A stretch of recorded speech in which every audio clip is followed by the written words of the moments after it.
Angie. Hi, Helen. Hi, everyone. Hi. Helen, I've asked you this before quite some time ago, and it's got a lot subtler. And as I was waiting for you to ask me my question, there was this very intense process going on, and I'm looking at it.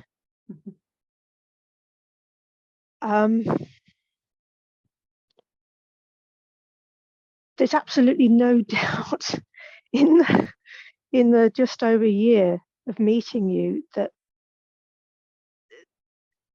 everything has shifted. Everything. My external life has completely changed into something really supportive and positive. It was a very difficult living situation with illness and quite a lot of outer deprivation and so on. It's changed enormously. Good.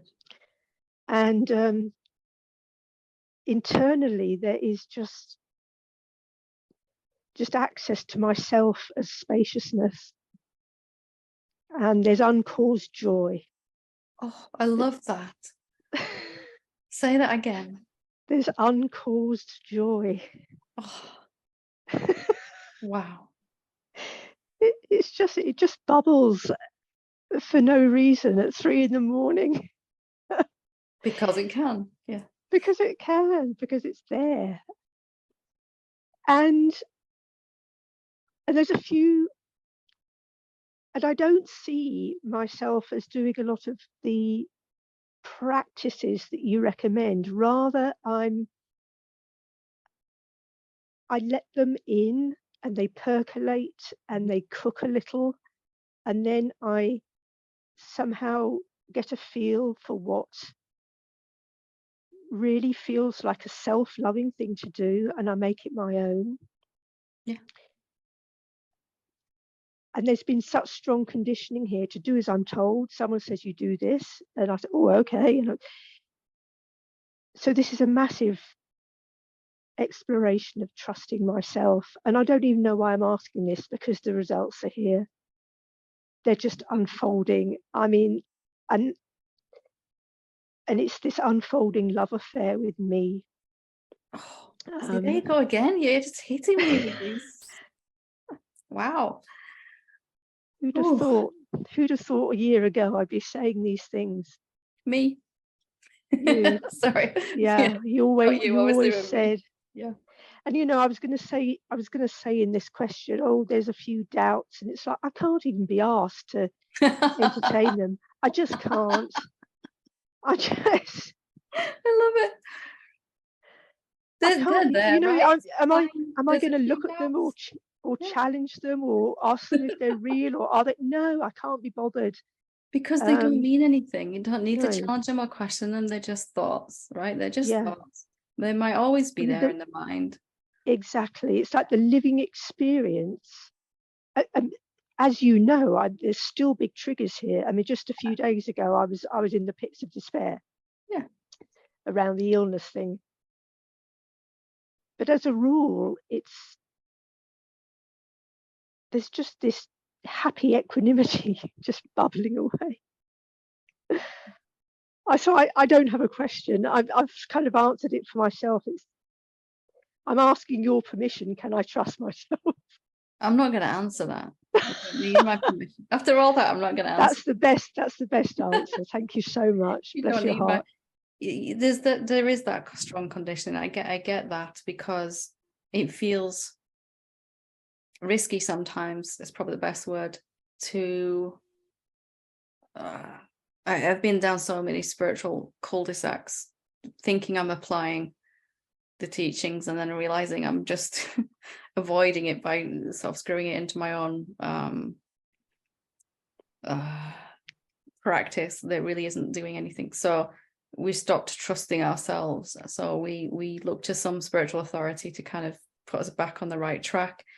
But eventually that spiritual authority has got to become us at some point. My own gut feeling on this is more important than even the Buddha showed up, sat next to me and said, do this. And it didn't feel right. I'll be like, no, it's okay. Thank you. I think I'll stick with what I'm doing. And that is very literally being the 4 lessons, isn't it? You're being those 4 lessons. You're in the moment, feeling out, trusting your guidance, letting that take you where it wants to go. And that is literally living it. You're not doing it because you're living it. And yes, there's challenges that come up, as there might be for some time, but in the background, getting louder and louder, is this uncaused joy, which is just present, isn't it? Sometimes more obvious than others. It's also becoming very finely tuned to what feels good, what feels expanding in even the subtlest way.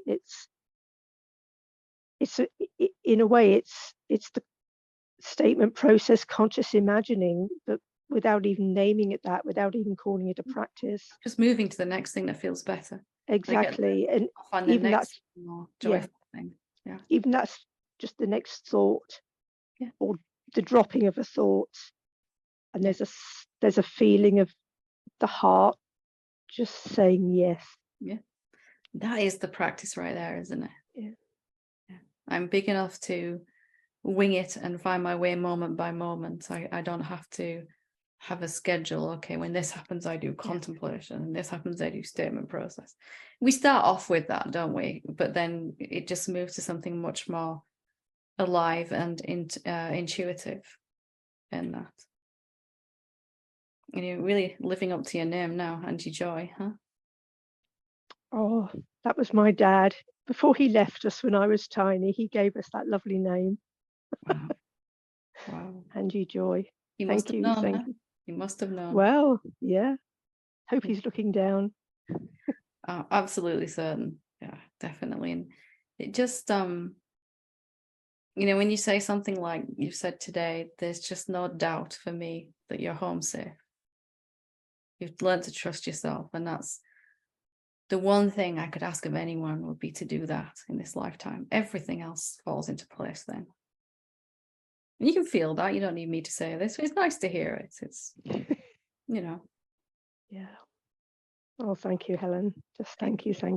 You're glowing. You're absolutely glowing. Wow. Wonderful. Let's see what happens in the next 12 months, huh? Oh my God. Let's do this again in a year, see where you're at. You're on. Yes, wonderful.